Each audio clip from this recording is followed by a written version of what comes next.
આણંદ ખાતે એબીવીપીનું અધિવેશન યોજાઈ રહ્યું છે, જેના ભાગરૂપે આણંદ ખાતે એક રેલીનું આયોજન કરવામાં આવ્યું હતું.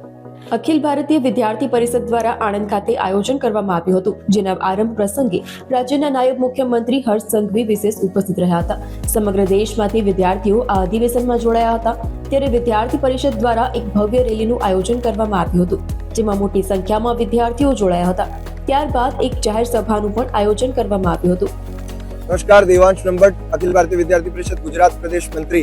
આજરોજ 57માં ગુજરાત પ્રદેશ અધિવેશન અંતર્ગત બીજા દિવસે આણંદ નગરમાં ભવ્યથી ભવ્ય શોભાયાત્રાનું આયોજન કરવામાં આવ્યું હતું, જેમાં સમગ્ર ગુજરાતના દરેક જિલ્લાઓમાંથી, દરેક તાલુકાઓમાંથી વિદ્યાર્થી કાર્યકર્તાઓએ, પ્રતિનિધિઓએ ખૂબ ઉત્સાહ અને ઉમળકાભેર ભાગ લીધો છે.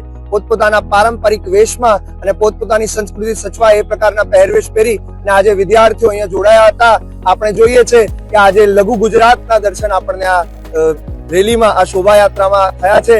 અને આગળ હવે જાહેર સભા છે, એટલે કે એમાં છાત્ર નેતા ભાષણો થશે. સમગ્ર ગુજરાતના વિવિધ છાત્ર નેતાઓ વિવિધ વિષયોને લઈ અને અત્રે છાત્ર નેતા ભાષણ કરવાના.